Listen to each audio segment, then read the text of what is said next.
And my first guest joins me in the studio here, Mr. Dean James. He's the CEO of IMGG. IMGG is their stock symbol. Dean, good to see you. Good to see you too, Don. What's the latest with IMGG?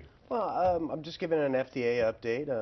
Next week we're going to be meeting with all our consultants and going over the package, the process. We're trying to narrow down, the specific focus of our 510K, what's missing, and we're really making some good progress. I think I've told you in the past that, I'm not really trying to project a date. Right. It is this year, and we're trying to move forward on it and trying to get this thing filed. But, there's some legwork that we're doing right now, and most of it has to do with the label and getting that straightened out. Now, the label just is basically saying, what is our product capable of doing? Okay. That's really important, and it's pivotal because we've taken off a lot of or we've dialed back our label and from what we've had in the past. But some key elements to it right now, and we're working through it. And I just wanted to give an update to shareholders and let them know. I kind of liken what you folks are doing right now to like when we were back in school and the teacher said the test was open book. Yeah. And because what you're basically doing is you're making sure you have all of the FDA questions answered before they're even asked. I mean, is that a good analogy? That's a really good analogy, and in this sense that it's open book and you get to ask the teacher, did I answer the question right?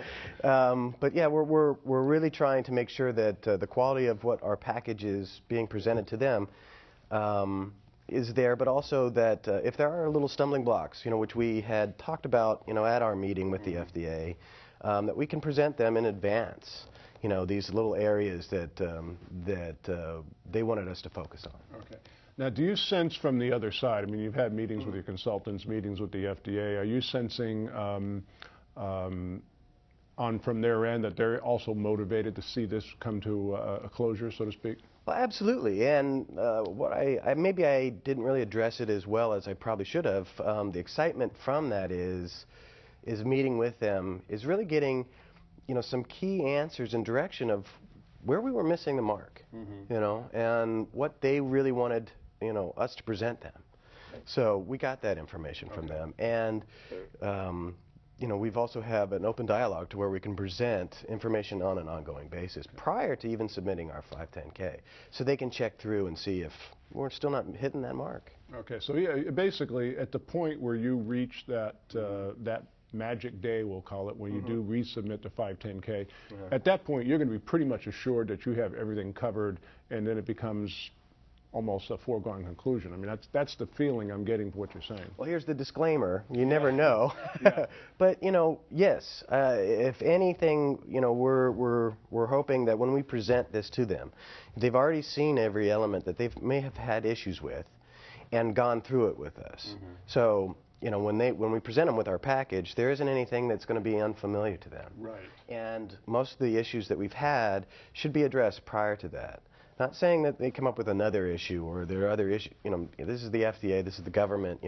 There are things outside of our control. I understood. But if I could have dialed the clock back, I would have done it this way in the beginning. Okay. Well, but we've talked about that before because you've done this 3 or 4 times in the past successfully. You pretty much figured that you had the cookie cutter formula down.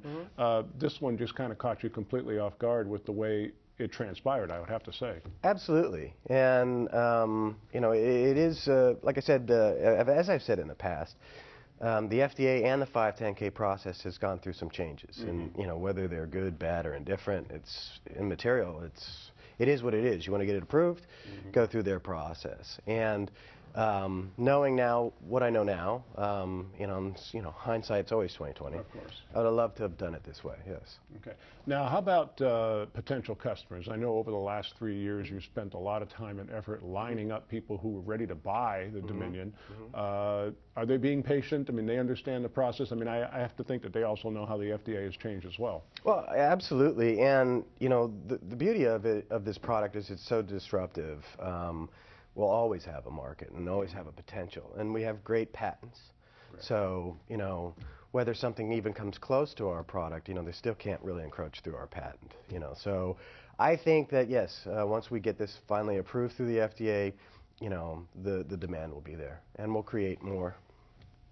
Company's Imaging 3, their stock symbol's IMGG. Great update. I appreciate it, Dean. Thanks, Don. Thanks for having me.